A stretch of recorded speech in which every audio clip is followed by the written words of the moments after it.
Assalamualaikum warahmatullahi wabarakatuh. Waalaikumsalam warahmatullahi wabarakatuh.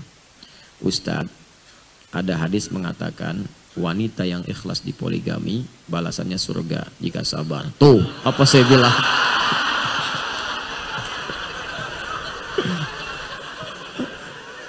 Antum ini saya kasih tahu nggak percaya.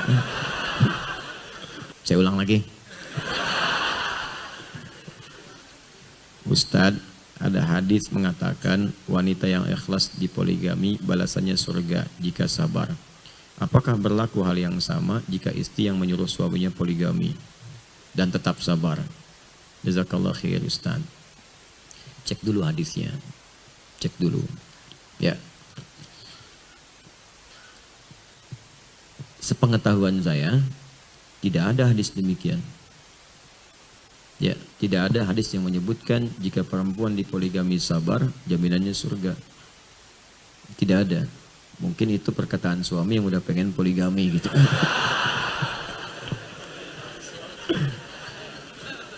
Ya. Saya belum pernah menemukan. Allahu a'lam, kalau yang lain mungkin keterbatasan ilmu saya. Silahkan ditanyakan kepada ustadz lain yang mungkin tahu. Tapi sih menurut saya nggak akan tahu gitu.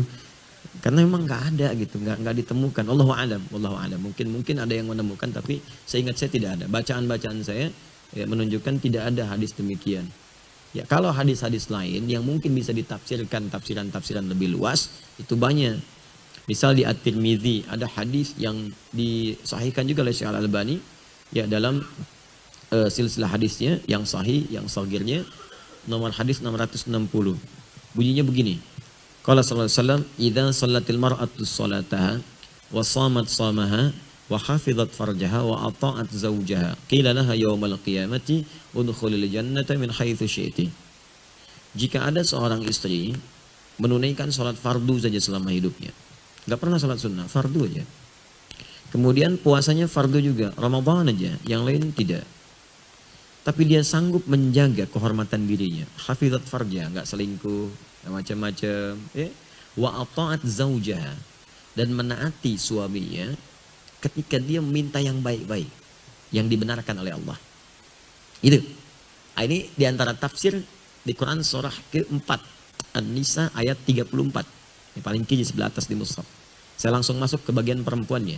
Fassalihatu, pertengahan ayatnya, qanitatun hafizatun lil ghaibi bima hafizallah. Di sini Allah membagi kewajiban laki-laki dengan perempuan, suami dan istri. Kalau suami di awal ayat, ar-rijalu qawwamuna 'alan nisa bima faddalallahu ba'dahum 'ala ba'din wa bima anfaqu min amwalihim. Kewajiban suami, kata Allah, menjadi pemimpin di rumah tangganya. Arahkan istri dengan baik. Kemudian dari situ saya berikan bekal, kata Allah, untuk mencari nafkah. Di pencarian nafkah itu diberikan oleh Allah bekalnya kepada laki-laki. Punya kemampuan. Jadi kalau keluar, nafkah datang. Nafkah itu harta yang didapatkan nanti untuk bisa diberikan cukup untuk keluarga. Di apa yang dibawa itu akan cukup untuk keluarga. Ya, beda dengan perempuan sendiri mencari pekerjaan, bukan disebut nafkah. Makanya ketika dapat sesuatu hanya cukup untuk dirinya. Walaupun dibagi, ya kemungkinan akan ada persoalan di rumah tangganya. Tapi nafkah tidak. Kemudian sifat kepemimpinan ada di laki-laki. Ya, diberikan bakat di situ, bakat untuk memimpin, walaupun kerjasamanya dengan istri. Tapi jiwa kepemimpinannya, pengayomnya ada di laki-laki. Ya. Nah, istri kewajibannya dua juga. Fassalihatu, perempuan yang salihah, qanitatun. Nah ini maksudnya, taat pada Allah dengan cara menaati suami pada yang baik-baik. Di sini tafsir hadisnya. Jadi kalau suami minta pada yang baik-baik, yang dibenarkan Allah. Jadi ukuran kebaikannya qanitat, yang Allah benarkan. Qanit itu taat pada Allah dengan khusyuk. Dalam konteks rumah tangga, menaati suami, ya menaati Allah dengan cara menaati suami pada yang dibenarkan oleh Allah. Makanya orang salat disebut khusyuk, qanitin. Quran surah kedua ayat 238. Tadi, hafidhu ala salawati wa salatil wusta wa qumu lillahi qanitin. Dirikan salat dengan khusyuk, dengan taat kepada Allah, khusyuk. Di rumah tangga, istri yang taat disebut qanitat. Taat kepada Allah dengan cara menaati suami pada hal yang dibenarkan oleh Allah. Misal, suami bilang begini, "Ma, berhijab ya." "Siap ayah." "Ma, ikut ta'lim ya." "Siap." "Tahajud malam yuk." "Insya Allah." Nah, kalau ada yang begitu taat benar, yang dibenarkan oleh Allah Subhanahu wa taala, maka qilalah yaumal qiyamati, akan dikatakan pada perempuan yang seperti ini, sepanjang dia tidak bermaksiat besar kepada Allah, ya dia beriman, menaati suami, bekerja dengan baik, dan dia salehah. Qilalah yaumal qiyamah, dikatakan pada yang di hari kiamat, udkhulil jannata min haitsu syi'ti. Langsung aja masuk surga dari pintu manapun yang kamu inginkan. Ada yang pengen masuk arroyan puasa dulu. Ada yang pengen masuk pintu tahajud dulu. Ada yang masuk pintu sedekah dulu. Tapi perempuan ini langsung aja masuk, pilih aja dari pintu mana aja. Ya. Nah sekarang, apa korelasi dengan poligami? Ya, kalau poligami itu memenuhi syaratnya, ketentuannya yang dibenarkan oleh Allah. Ingat, dibenarkan oleh Allah. Karena semua ibadah ada rukun dan syarat. Jangankan poligami, monogami pun ada rukun dan syarat. Ya, ta'tarihil ahkamul khamsah. Kalau syaratnya terpenuhi, nikah. Jangan ditunda-tunda. Ya ma'syaras syabab, para pemuda. Ya, man istata'a minkumul ba'ata falyatazawwaj. Kalau sudah siap punya kemampuan. Kemampuan materi ada. Kemampuan akhlak ada. Akhlak mesti ada. Kalaupun kaya, tapi dengan menikah bisa menyakiti pasangan, haram hukumnya. Jadi haram, yang halal jadi haram, ingat tuh. Di fikih itu unik pokoknya, yang halal bisa jadi haram, yang haram bisa jadi halal. Babi itu haram, dalam kondisi tertentu halal sementara. Harus ditambahkan kalimat sementaranya, ya supaya tidak dianggap seterusnya. Ya, halal sementara sampai menemukan makanan ini lagi yang halal. Ya, jadi kalau Anda sedang ke hutan, misalnya nggak ketemu tuh yang halal-halal, ya tiba-tiba mau nyari, ada yang ngorok lagi, gitu kan? Ternyata dilihat hewan, kalau nggak makan bisa meninggal. Makanya dia disembelih dulu, diambil dagingnya, ya, kemudian dimasak, dan baru kemudian dimakan. Dimakan pun bukan untuk dinikmati, diambil pun bukan untuk mengenyangkan, sekedar menutup lapar. Jadi ingat, bukan dinikmati, dibakar, si kecap, enak juga ya, bukan begitu. Enggak. Dia hanya untuk menghilangkan lapar aja, sambil gitu cari lagi yang halal. Nah sama dalam pernikahan pun, jangankan yang poligami, saya mulai dengan monogami pun, kalau Anda menikah dengan satu perempuan pun, kemudian dengan itu berpotensi bisa menyakiti, itu tidak boleh, haram hukumnya. Sampai Anda merubah lu jadi baik. Setelah baik, baru kemudian menikah. Saat mau menikah pun, itu orang baik pun diingatkan oleh Allah. Orang baik yang lembut pun diingatkan. Turun Quran surah keempat, ya teman-teman sekalian, di ayat 19. Ya ayyuhalladzina amanu la yahillu lakum an tarithun nisaa karha. Hai para suami-suami yang beriman, jangan wariskan sifat buruk yang kamu mungkin pernah lakukan sebelum menikah pada istrimu setelah engkau menikah. Ya, suka marah, perbaiki dulu. Jangan sampai marah dibawa ke rumah tangga pada yang tidak tepat. Kalau ada memang yang harus dimarahi, tempatkan pada tempatnya. Tapi jangan bawa warisan dari sebelum menikah yang kasar pada pernikahan. Itu untuk monogami pun ada persyaratan, apalagi poligami.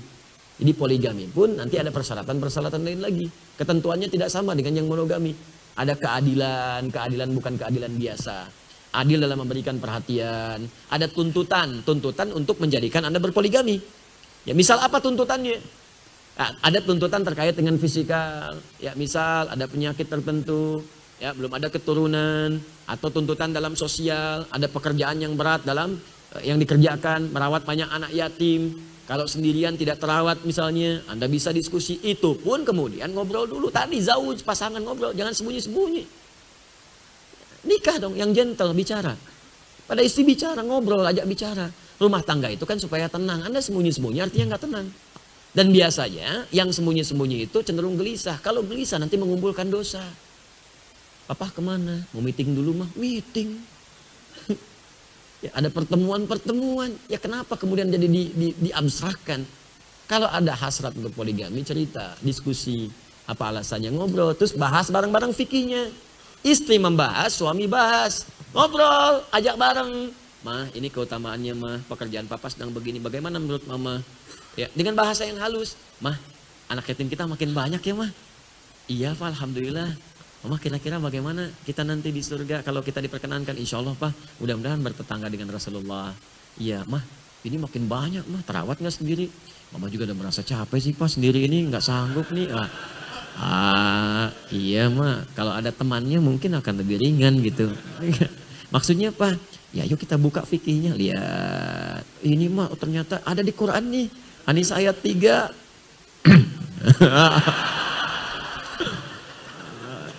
Itu caranya, ini pelan-pelan diskusi. Tapi Pak, Mama belum sanggup. Ya sudah nggak apa-apa, yuk kita belajar lagi, besok kita ngaji lagi, besok ngaji fikih sholat, kan? Mama, yang imam laki-laki perempuan? Laki-laki Pak, boleh nggak imam perempuan? Nggak bisa, nggak boleh dalam fikih. Mana ngajinya? Oh iya ini ya, Mah kalau imam 1 atau 2? 1 Pak, nggak boleh 2, nggak boleh. Ya, kalau makmum 1 sah. Bagus mana kalau 1 dengan 2? Ya 2 apa? Ya. Ada 3, ya 3. Kalau ada 4, ya lebih bagus 4. Ya, mama udah paham rupanya pikir sholat. Udah pelan-pelan. Ya gitulah mah, laki-laki dijadikan imam ya di An-Nisa itu. Ya memang imam harus 1, walaupun makmum bisa 4. Apa bisa aja. Senyum, udah senyum tuh. Kalau tadi kan nggak siap, kedua ada senyum. Nah, ketiganya ngobrol lagi, ya kan?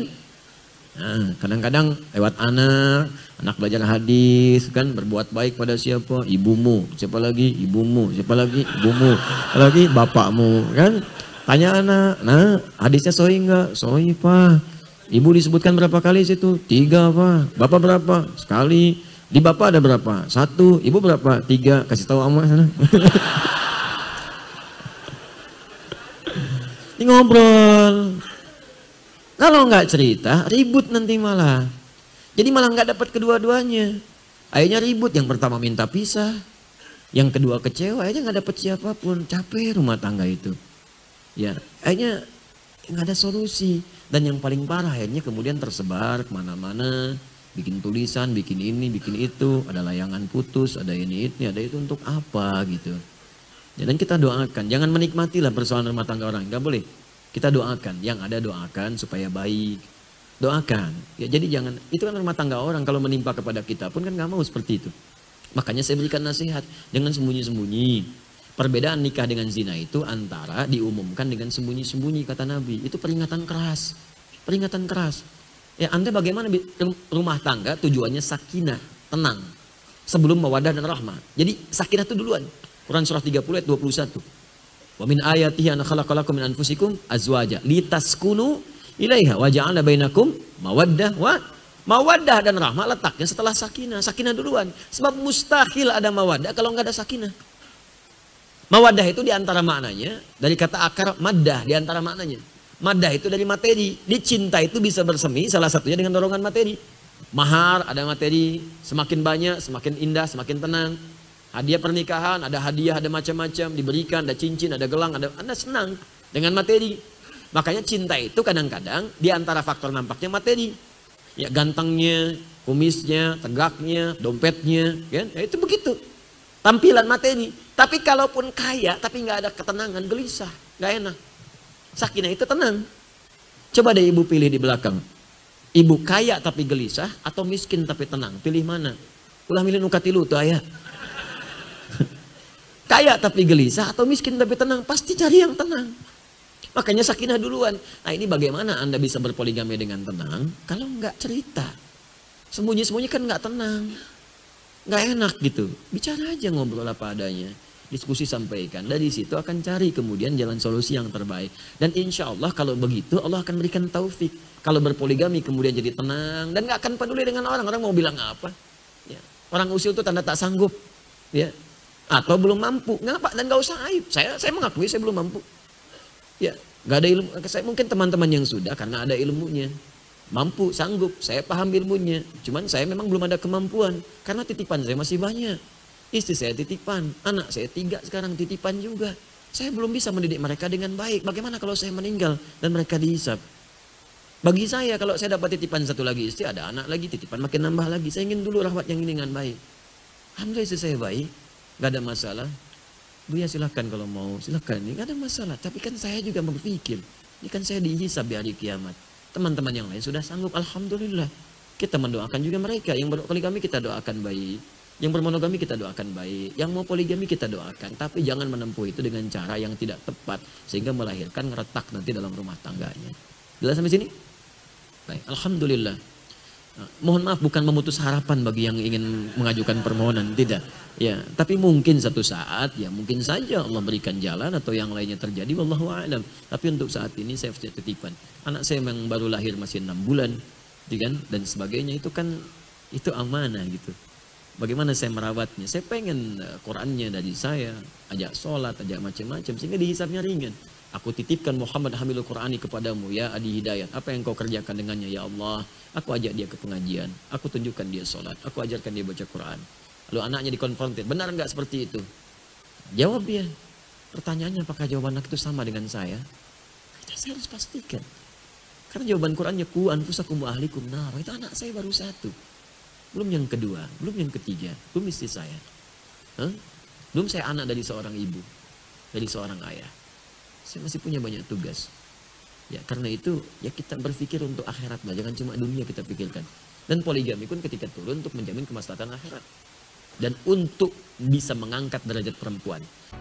Assalamualaikum warahmatullahi wabarakatuh. Waalaikumsalam warahmatullahi wabarakatuh.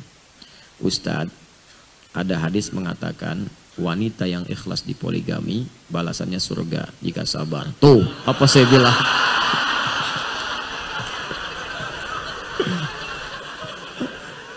Antum ini saya kasih tahu nggak percaya. Saya ulang lagi.